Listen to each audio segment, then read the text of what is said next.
nunca se imaginaron que terminaría venerando una muñeca. Pelo negro y rostro ceniciento, ojos marrones y piel de porcelana, cuerpo de bebé, tímida sonrisa. La pequeña Kikuko estaba en un futón, arropada para que el aire no le tocara ni una parte de su cuerpo. El médico les dijo a los padres que debían mantenerla en casa durante unos meses, tiempo que tardaría la enfermedad en remitir. Habían pasado 8 semanas y la niña seguía encontrándose mal. Todavía no se había cumplido el plazo del doctor. Debían esperar un poco más. Los adultos hacían todo lo posible por hacer que Kikuko no lo pasara mal. Le llevaban boles cargados con arroz y su salsa favorita, bolitas de gambas y sopas de miso calentitas. Sin embargo, ni la comida ni las medicinas eran capaces de animar aquel cuerpecito vagabundo, cada vez con menos fuerzas. Solo atinaba en mirar en derredor y sonreír tímidamente. A veces, remedaba a su padre cuando éste le guiñaba un ojo mientras su madre, arrodillada, lloraba sin consuelo.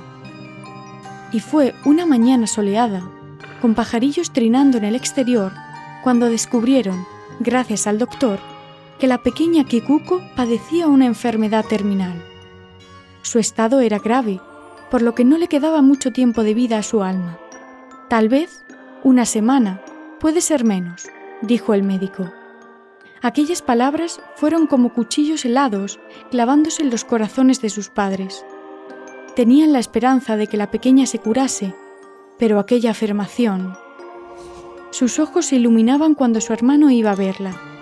Le daba un poco de sopa o jugaba con ella al Hanafuda, con aquella baraja de cartas caruca, algo carcomidas por el tiempo. Pero la pobre no era capaz de hacer gran cosa, debido a las flemas sanguinolentas y a su estado febril.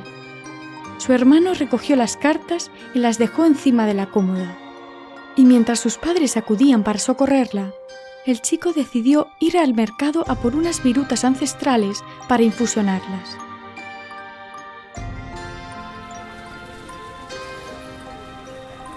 En Sapporo había un río de personas bajando por la calle principal, llena de tiendas y vendedores de milagros ancestrales. La turbamulta no cejaba el empeño de moverse casi sin miramientos. El chico apenas se podía parar para buscar las mágicas virutas que curarían a su hermana. Y empujado por el gentío, terminó en un puesto donde habían pocas personas y muchos objetos desordenados. Pero le llamó la atención una muñeca postrada en la esquina del tenderete. Tenía el pelo negro, piel de porcelana y una sonrisa tímida, como su hermana.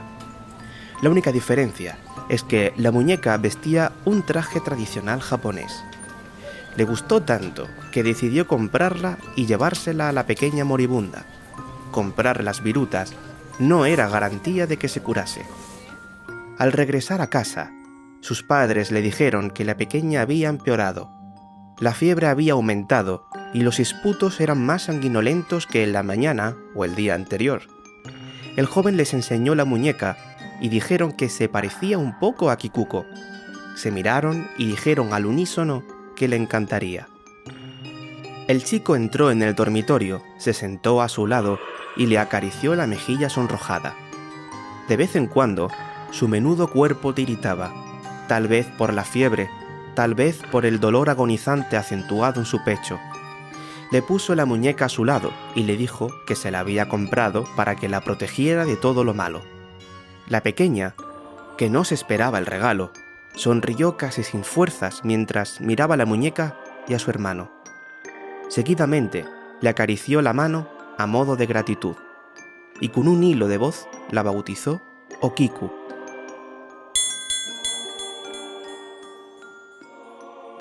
Era una noche nebulosa y templada. Su cuerpo temblaba y le costaba respirar. El sabor férreo de la sangre le provocaba una mueca de asco. En su interior sentía como si algo le estuviera oprimiendo. Notaba cómo los órganos se hacían algo más pequeños. El ambiente se estaba cargando de una energía tal vez mezquina, con un aspecto angelical sacado de las fábulas más antiguas del mundo. Intentó mirar a sus padres, que dormían a su lado, pero no fue capaz de abrir los ojos. Su piel tersa, ruborizada por el fuego interno, quiso moverse, pero tampoco fue posible. Aquella energía había abrazado su pequeño cuerpo para hacer con él un conjuro mortal. Poco después, perdió el conocimiento.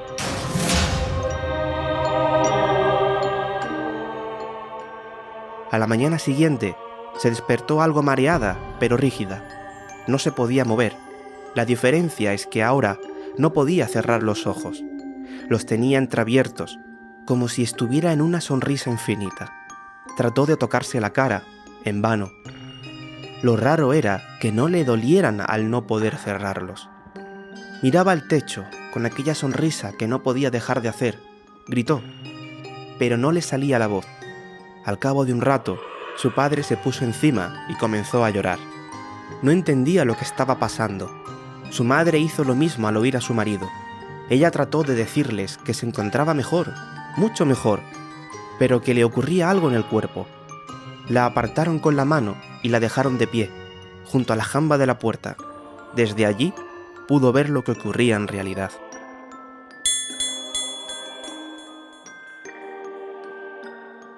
El médico decretó la muerte aquel fatídico día a las 9 de la mañana. El siguiente paso, tradición de la familia, incinerar el cuerpo de la pequeña con todas las cosas que ella amaba, para que, allá en la eternidad, tuviera para jugar, comer y recordar. Las cenizas reposaban en el mueble del salón, junto a ella, y desde allí arriba se dio cuenta de lo que había pasado, pero no comprendió cómo. Solo podía pasar en los cuentos y fábulas de los ancianos, ¿no? Porque, aunque las princesas existen, las muñecas parlanchinas, no. Desde allí arriba veía el trasiego de sus padres y hermano, que caminaban sumidos en una pena y tristeza singular. Arrastraban los pies y lloraban en cada rincón la partida de la pequeña de la casa. El hogar dejaba de tener la alegría que ella aportaba. Sin embargo, una tarde, cuando menos se lo esperaba, vio a su hermano mirarla fijamente, casi sin parpadear, con el rostro pálido y boquiabierto. ¿Qué demonios está pasando? Obviamente, ella sabía que estaba viva, pero no podía comunicarse con ellos. A los pocos minutos, su padre también se acercó, percatándose de algo. Los dos la miraban fijamente, con la boca abierta. El pelo de la muñeca había crecido. El pelo azabache de la muñequilla había crecido varios centímetros. Y eso, como todo el mundo sabía, era imposible. En cambio, para la madre todo tenía relación. La muñeca, objeto inanimado, es capaz de guardar el alma de una persona. Y efectivamente, cada cierto tiempo debían cortarle el pelo a la muñeca, que en realidad era Kikuko, no Okiku. La pequeña, que había tratado de comunicarse con ellos, descansó en paz al darse cuenta de que sus padres lo comprendieron. Incluso creyó haber llorado en algún momento, pero era incapaz de sentir algo más que su rígido cuerpo vestido con aquel traje tradicional.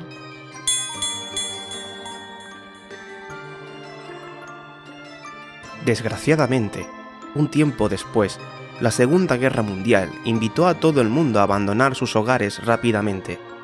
La familia, que se negaba a llevar a su hija, decidieron llevarla al templo Manenji, en Hokkaido, para que la cuidaran como se merecía, fuera de una guerra que acabaría con la mayoría de las personas. A día de hoy, se puede ver a la pequeña Kikuko en el mismo templo, esperando a que un conjuro libere su alma. También le siguen cortando el pelo asiduamente, dado que le sigue creciendo.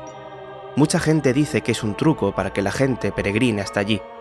De todas formas, cabe recordar que la energía ni se crea ni se destruye, se transforma. ¿La muñeca Okiku es la prueba de que también pasa con los humanos?